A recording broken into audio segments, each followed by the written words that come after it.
I think that it's so funny. We used to hate writing essays in school, and now YouTubers are creating, crafting, researching YouTube essays that are like 20 plus minutes for fun.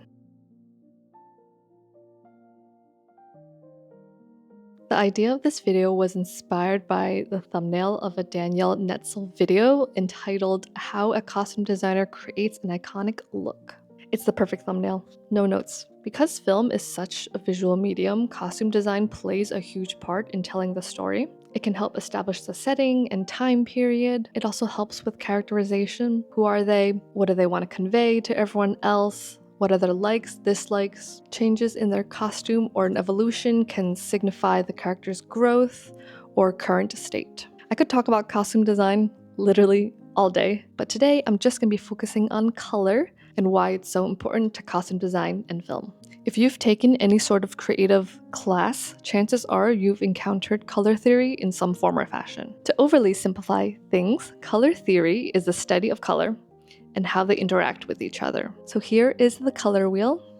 When you split it in half, colors can either fall in the warm or cool tone categories. I'm gonna do a super quick rundown of the basics, but I'm not gonna go over everything. Monochromatic means one color, but you also have the variations of said color, which can be lighter or darker. When someone mentions complementary colors, they mean two colors that sit opposite each other on the wheel. These colors provide the highest contrast, but will still look good next to each other. Analogous colors, however, sit next to each other on the wheel. They live in harmony and flow together nicely since they're similar. There are a bunch of other color relationships, but I won't be touching on those in this video or else it will be too long. Studio Binder has this really great infographic that dives deeper into color theory and provides real-life examples from movies. I will link it in the description if you're interested. Having a strong foundation in color theory can be really helpful when you're making a palette for your film or whatever creative project you're working on. It's so interesting how colors can look super different next to each other. Think about those visual tests where one color looks slightly different depending on what color it's surrounded by. It's amazing. It's science, it's amazing. And when you're working on a film, you have to think about colors a lot. Everything from your set, your costumes, and even the color grading in post. Even if you're filming in black and white, you still need to worry about color because some colors will show up differently within black and white. So no matter what kind of film you're making, color plays a big part. And then there's the psychology of color. Every color has multiple meanings that may vary depending on your culture or where you're located. Take the color red, for instance. It can symbolize love, passion, rage, or war. It's the color of blood and carnage, but also a lucky, prosperous color in East Asian cultures. So whether it's consciously or subconsciously, we're probably attaching these connotations to the colors we see on screen. Let's play a little game to show you how important color is to character design. What character do you think of when you see these colors? How about this one? When you think about Dorothy from The Wizard of Oz, what colors do you picture? Last one, I'm showing you two sets of colors representing two different characters from the same movie. So now for the meat of my presentation, I'm going to be diving into specific examples from movies and talk about why the costume works. Then I'm going to change the color of the costume and tell you why it doesn't work. Before I start, I have two disclaimers. Number one, I will be spoiling the following movies. Second disclaimer, my edited photos where I change the colors of the costumes are really bad. Like, don't laugh at me. Graphic design is my passion bad. I don't have Photoshop because Adobe wants to charge a monthly fee of $23. Not in this economy. So as a result, I only have access to Canva and their editing tools are shit. Some of these edits are rougher than I would like, but my point still stands. First up is the bride's yellow tracksuit from Kill Bill. Uma Thurman wears it during her showdown with Crazy 88, Gogo Yubari, and Oren. Tarantino is referencing Bruce Lee in the 1978 film Game of Death. Lee actually chose the color because he realized the yellow was a perfect canvas for footprints. And what better color for a fight scene? The yellow tracksuit is super bright and stands out in the sea of suits and differentiates her from everyone else. It also has this energy to it which really matches the pacing of the fight scene. And most importantly, blood shows up really, really well on this color. At the end of the fight, the suit is drenched in red splatters from all the people she's killed. It makes her look badass, and we get that same visual marker that Bruce Lee was also looking for. As the scene continues, we start to move outside, and then there's an even more stark contrast of her bloodied yellow jumpsuit next to O-Ren in her pristine white kimono. It's nighttime and there's snow in the ground, which brings in a lot of blue colors, but there's also shots of warm yellow lights from inside. And these two background colors really highlight the two different characters, and it's a nice juxtaposition. Also, shout out to the yellow Onitsuka Tiger Mexico 66 sneakers, which were brought back into production by the company, according to a Vogue interview with the costume designer Catherine Marie Thomas. Apparently, they needed around 60 pairs of shoes between Uma, her stunt doubles, and all that blood. If her tracksuit was blue, she would technically still stand out because everyone minus O-Ren is wearing like really dark colors. When O-Ren and the bride are on screen together, the overall scene is very blue. So if the bride is also wearing blue, it would just take away from that lovely juxtaposition that I mentioned earlier, because after all, she is encroaching on their turf and it doesn't make sense for her color scheme to match the nice blues. It's easy to see why horror movies and violent movies love to use lighter color fabrics. Blood just looks so good splattered on a white dress or shirt. If the tracksuit used a darker fabric, the blood wouldn't really read as blood on screen. To show you what I mean, I'm going to ruin this piece of blue fabric and compare it to a yellow one. Elle Woods is the main character of Legally Blonde. She loves fashion, her favorite color is pink. She's a real-life Barbie. She decides to apply to law school to win back her ex-boyfriend who dumped her because she wasn't serious enough. It's a regular fish out of water story, and the color pink is instrumental in her characterization. People associate pink with femininity, playfulness, or romance, all things I could see Elle aligning herself with. In the beginning of the movie, we can see her wearing a lot of pink. She also wears it when she thinks Warner's gonna propose, and also during her college admissions essay video. Even her dorm room has pink walls. When she gets to Harvard, she faces judgment from her peers for the way she dresses. After she gets tricked by Vivian into wearing a costume, aka a pink Playboy bunny outfit, to the Halloween party, she actually doesn't wear head to toe pink until the final courtroom scene. There are points where she's still wearing a pop of pink, but it's always underneath something dark. Her wardrobe becomes more dull and toned down, especially during the scenes when she's working on the case. It's only outside the lawyer world, like when she helps Paulette get her dog back, that Elle wears some fun clothes. But again, she doesn't wear the head-to-toe pink like she used to.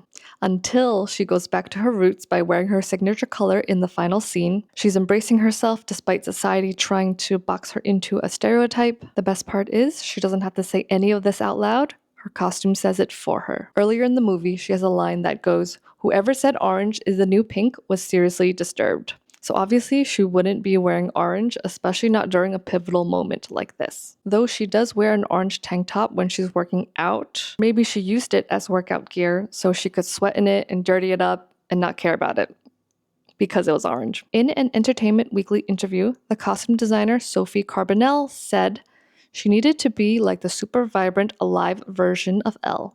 So that's why we went with this bright pink and then used the light pink to tone it down for details. This is just me trying to make the point that without the pink, all that impact and nonverbal storytelling is gone. Plus, it's her signature color and she looks so good in it. How can you film the climax of the movie without it? Will I ever have a video where I talk about movies and not mention Audrey Hepburn? I don't know. Designed by Givenchy, this black sheath dress is worn by the legendary Audrey Hepburn in the opening scene of Breakfast at Tiffany's. We're first introduced to her exiting a taxi on Fifth Avenue with her hair in an updo with a mini tiara, long gloves, and oversized sunglasses. With a pastry and cup of coffee in hand, she stares at the jewelry in the Tiffany windows. There's no dialogue here. Her costumes and actions set up the character. The whole thing is very, very chic. We know she's a fashionable woman who has good taste. This is likely last night's party outfit. And instead of going home, she decides to go out and do this. Swapping her opening dress to any other color would make it look really costumey because of all the accessories. A black dress is timeless. Audrey would look good in anything, but would this costume have as much lasting power if it was pink? I don't think so. When I look back at this movie, I realize Holly actually doesn't wear a lot of colors. She has multiple black dresses and neutral colored outfits. One exception is the pink dress that she wears with the tiara, and apparently Audrey requested that it be made in pink. That dress was from Givenchy's fall 1960 collection, and the original design was black. It was a super smart choice because Holly wears it during the scene where she finds out her brother Fred is dead and has an emotional meltdown. Seeing her crying while wearing this cheerful pink dress and tiara is jarring, so having another bold colored dress in the movie would take away from this scene.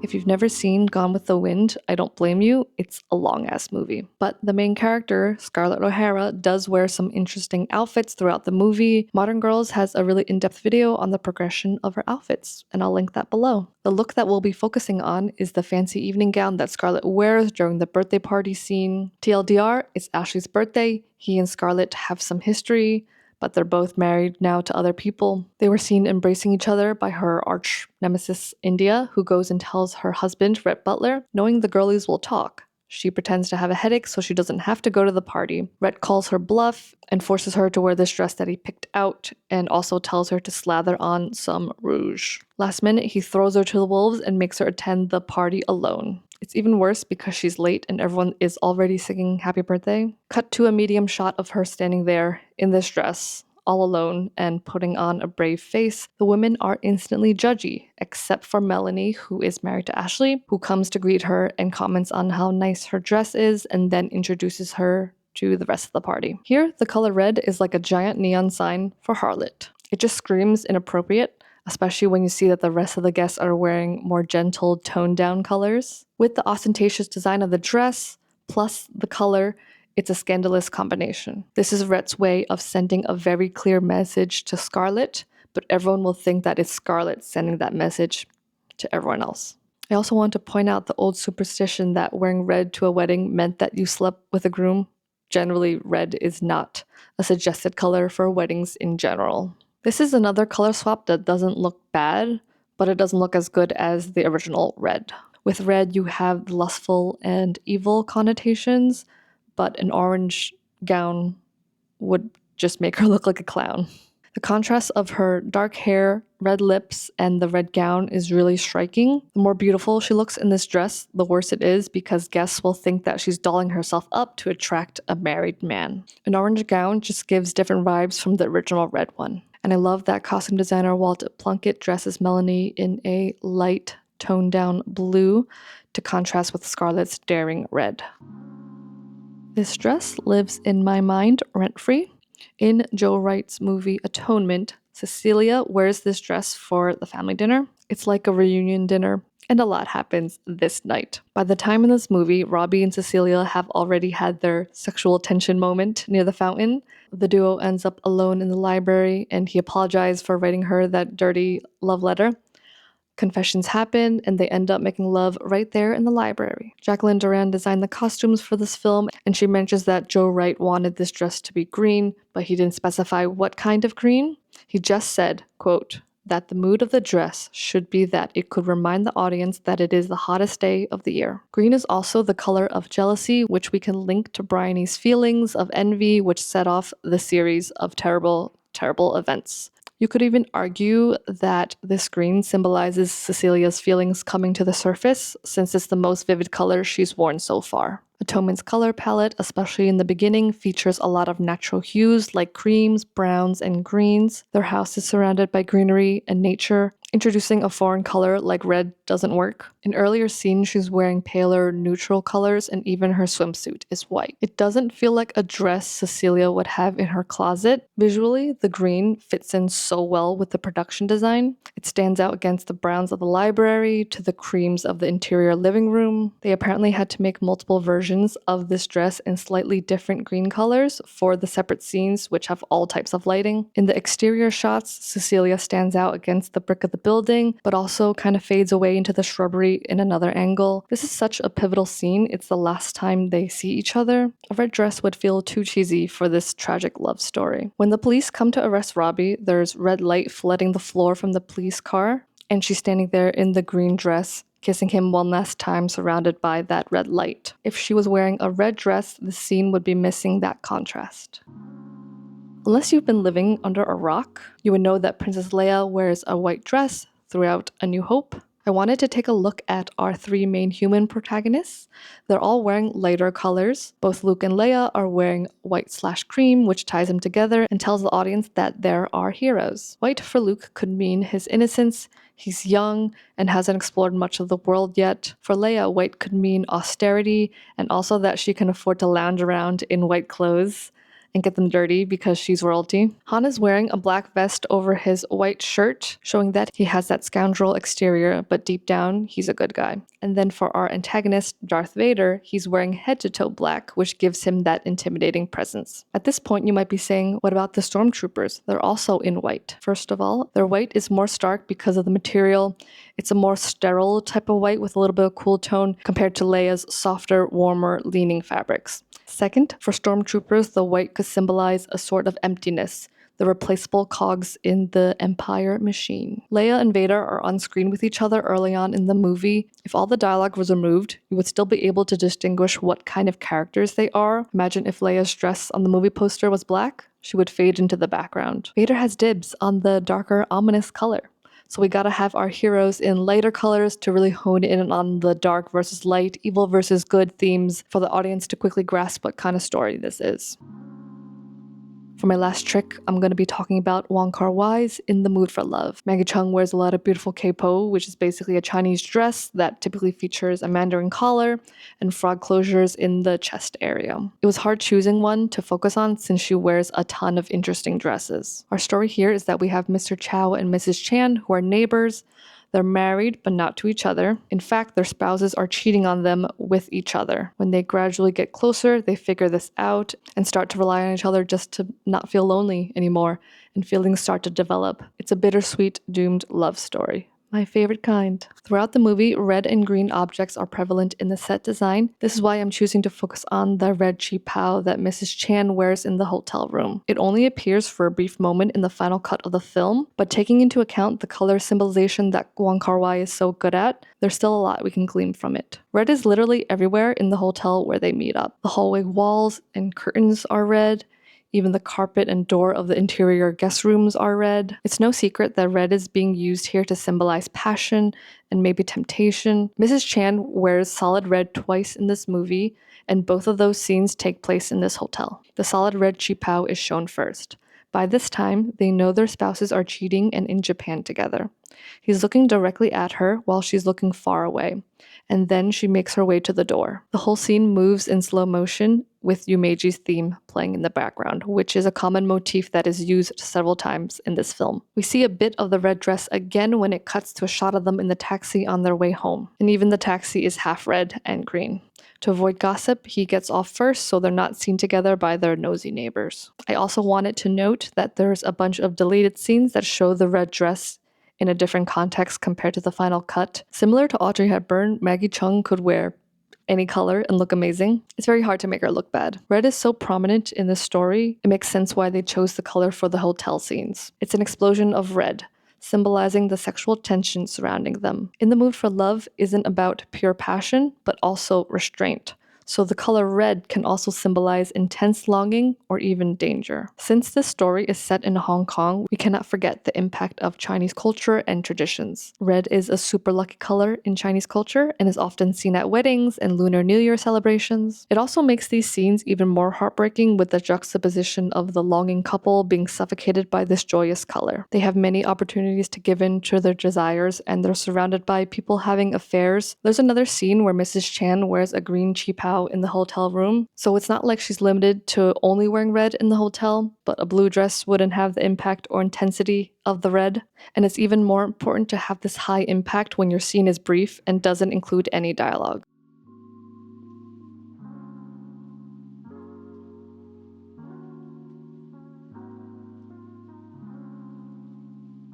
Costume design is such an underrated part of filmmaking, but it has a huge impact. Like you can see here, one slight edit could change up a whole damn scene. Designers can enhance the story through clothing or even hint at deeper meanings through the little details they include. This is just a fun way to show how color plays a role in visual storytelling. If you want to dig a little deeper, my sources are linked below. Subscribe if you want more of me blabbing about film and costume design, because I have so many more ideas and I could talk for ages. Currently, I'm writing a script about the portrayal of unhinged ballerinas in film. It's gonna be a good one. If you somehow made it to the end of this video, thank you. I don't think I need to tell you to keep watching more movies, but I'll do it anyway because I don't have any ideas for my YouTube sign-off.